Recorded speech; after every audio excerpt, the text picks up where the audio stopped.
Et bienvenue dans cette nouvelle vidéo, il est 6 h, c'est l'heure du petit déjeuner. Ma fameuse crêpe, ça, j'ai gardé exactement la même, sauf que j'ai fait un tout petit changement, donc en fait je ne devrais pas dire exactement la même. J'ai mis du Nutella, parce que ça fait un peu moins de calories que le chocolat noir. Mais sinon, les ingrédients au niveau de la crêpe, c'est toujours pareil, 120 g de farine, 3 œufs, 200 ml d'eau à peu près. Je mets ça dans la poêle, je laisse cuire pendant un quart d'heure et après je mets le Nutella pour déguster. Aujourd'hui, vous allez m'accompagner dans chacun de mes repas, du matin au coucher. Vous allez voir tout ce que je mange. L'objectif ici est de continuer à perdre un petit peu de poids et je pense perdre peut-être 500 grammes, voire 1 kg en plus là sur ces prochaines semaines. Je vais faire encore 3 semaines comme ça et après il faudra que je remette les carbs à fond pour la course. Durant toute cette vidéo et pour chacun des repas, je vous mettrai à chaque fois le total calorique, sachant que je rappelle évidemment que c'est propre à chacun, qu'on n'a pas tous les mêmes besoins, que ce soit par rapport au métabolisme de base, que ce soit par rapport au nombre d'heures d'entraînement ou tout simplement au quotidien. Donc on ne reproduit pas exactement, ça peut être un indicateur, ça peut être une aide, mais certainement pas pour faire du copier-coller. Je mange cette crêpe, après ce sera entraînement vélo, 2h30 ce matin, et on se retrouve sur le vélo justement pour qu'on puisse parler de la nutrition pendant l'entraînement, avant de se retrouver pour la collation qui, vous allez voir, est excellente. Bon bah ça y est, on est sur le vélo, c'est quand même une partie très importante, la nutrition pendant l'entraînement.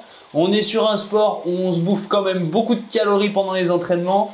Donc si on parle d'une journée type au niveau alimentation, sans évoquer le sujet, c'est pas bon. Ce que je mange pendant la séance va dépendre du type d'entraînement que je vais faire. On va commencer par le côté plutôt plaisir et après on se mettra vers le sérieux. Quand c'est un entraînement très facile, ce que je fais, c'est que souvent je m'autorise quelques petites friandises. Donc par exemple tartine de Nutella.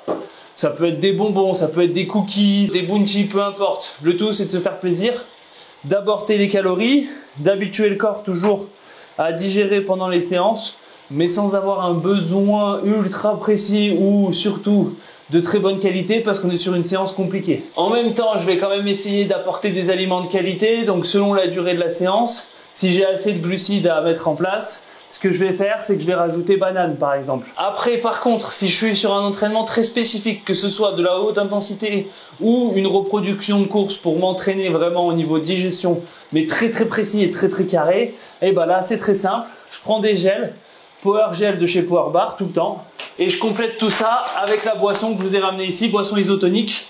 C'est de la poudre, vous mettez directement dans la gourde. Ça, c'est la meilleure compo, hein. Les gels plus la poudre, c'est bien mieux que les bananes et le Nutella. Mais voilà, comme je vous l'ai dit, ça dépend vraiment de l'entraînement. Lorsque je fais 2h30 par exemple, comme aujourd'hui à faible intensité, je vais pas m'embêter à prendre des gels alors que je peux manger des bananes, des tartines, des bonbons, enfin tout ce qui me passe par la tête. Le tout c'est d'apporter quand même suffisamment de glucides à chaque fois. Au niveau des entraînements, ça par contre, je suis très rigoureux. Que ça vienne du Nutella ou des gels, c'est toujours 70-80 grammes de glucides par heure sur les entraînements à faible intensité et jusqu'à 120-130 grammes de glucides par heure sur les entraînements à haute intensité ou les entraînements type course. Pour les plus malins d'entre vous, je sais ce que vous allez me dire, quand je mange du Nutella ou du beurre de cacahuète ou tout un tas d'autres choses, et ben j'ai pas forcément que des glucides. Ce que je fais, c'est que là, c'est plus le total calorique que je vise. Donc comme je vous l'ai dit, 80 grammes de glucides par heure, c'est à peu près 320 calories par heure. Et donc je mange 320 calories, que ça provienne du Nutella, du pain de mie, du beurre de cacahuète ou des cookies. Bon, maintenant que vous savez ce que je mange pendant mes séances, et ben il me reste plus qu'à pédaler, plus qu'à faire l'entraînement. Et on se retrouve pour la collation d'après, qui sera une collation qui me fait plutôt plaisir. Mais enfin, vous le verrez, on se retrouve tout de suite. Et ça y est, l'entraînement vélo est terminé, 2h30. Maintenant, place à la collation puisqu'il est 10h30. Cette collation, en fonction des entraînements, évidemment, je la mange pas toujours à la même heure. Ici, on va manger 150 grammes de céréales. Terminé le paquet, hein. Et on met un petit peu de lait, 200 ml, ce qui fait une centaine de calories, hein. Et nous, on se retrouve juste après le repas du midi. Vous allez voir, c'est un régal. Excellent.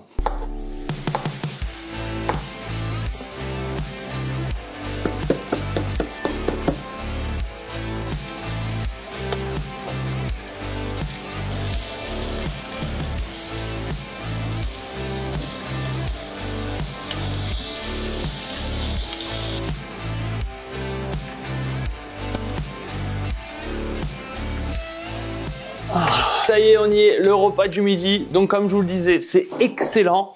Composé de courgettes magnifiquement cuites avec du thym et du sel. Accompagné de son steak haché, directement de la boucherie, qui normalement est bleu, mais là, plus proche de saignant, parce qu'avec la caméra, vouloir faire des effets, bah forcément, ça l'a plus cuit. Mais ça reste excellent. Quand c'est de la vraie viande comme ça. J'accompagne tout ça de 2 tranches de pain de mie, que je n'avais pas avant. Donc les 3 dernières semaines de déficit calorique, je faisais ce même repas, ou du poulet, ou des œufs, ça dépendait, hein, mais sans pain de mie, sans liégeois, mais avec la petite poignée d'amandes. Donc là, pour ces 3 prochaines semaines, ce que je rajoute, c'est les 2 tranches de pain de mie et le liégeois. Allez, moi sur ce, bon appétit. Et vous voyez cette petite bête là, qui arrête pas de faire des bêtises. Et ben j'avais très envie de la mettre dans la poêle à la place des steaks. Hein ma pépette?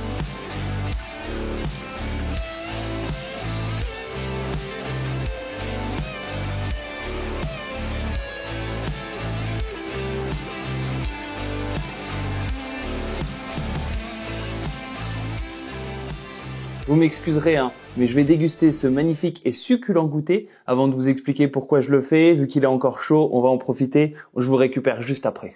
C'était délicieux. Franchement, c'est super top comme collation. L'avantage de cette collation, et c'est pourquoi je le fais, c'est que ça me cale beaucoup plus qu'un bol de céréales ou des fruits avec des amandes. J'ai vraiment l'impression de manger. Et là, vu que mes autres repas sont beaucoup plus faibles en calories par rapport à ce que je mange d'habitude, j'ai besoin de quelque chose qui me tienne vraiment au ventre. La deuxième raison, c'est un apport de protéines supplémentaires qui va être bénéfique parce que généralement, je prends cette collation juste après le 2e ou le 3e entraînement qui a lieu dans l'après-midi. Donc, la majeure partie du temps, cette collation, c'est entre 17 et 18 heures. Parfois, ça va m'arriver de la prendre un peu plus tôt, des fois un peu plus tard. Hein, c'est comme tout, le planning, il est changeant. Mais grosso modo, c'est entre 17 et 18 heures et après le 2e ou 3e entraînement de la journée. Le problème, hein, c'est que j'ai encore faim. Va falloir attendre ce soir. Allez, on se retrouve sur le dîner. Là, vous avez eu la dernière collation. Il me reste un repas. Il nous reste un repas qui est le dîner, qui est peut-être le repas le moins bon au niveau du goût, mais bon, faut passer par là. Allez, je vous récupère tout de suite. Oh, ça a l'air bon ta pizza quand même. Une bonne pizza. Non, moi c'est pas une bonne pizza. Du coup, on se retrouve pour le repas du soir. Donc chez moi, c'est haricots verts, riz, maquereau, huile de noix et vinaigre de cidre pour agrémenter le tout. Pendant que Victoria, elle, déguste une magnifique pizza. C'est pas une pizza, c'est un reste de pizza. Ouais, c'est pareil, une bonne pizza. J'ai mangé une poignée d'amandes juste avant. On clôture cette journée avec le repas qui est loin d'être le meilleur repas de la journée. Mais bon, c'est comme ça, il est très bon pour la santé. Ça vous donne une idée de tout ce que je mange dans une journée, sachant que les plats varient un petit peu, forcément. Je vous ai pas montré ce que je mangeais tous les jours, je vous ai montré une journée type. Mais grosso modo, les repas restent quand même assez similaires. Seulement, des fois, on va agrémenter. Il va y avoir un peu plus de pain de mie, un peu moins de riz, un peu plus d'amandes et un peu moins de gruyère, etc., etc. Ça dépend. Mais grosso modo, une journée type, c'est tout ce que je vous ai montré aujourd'hui.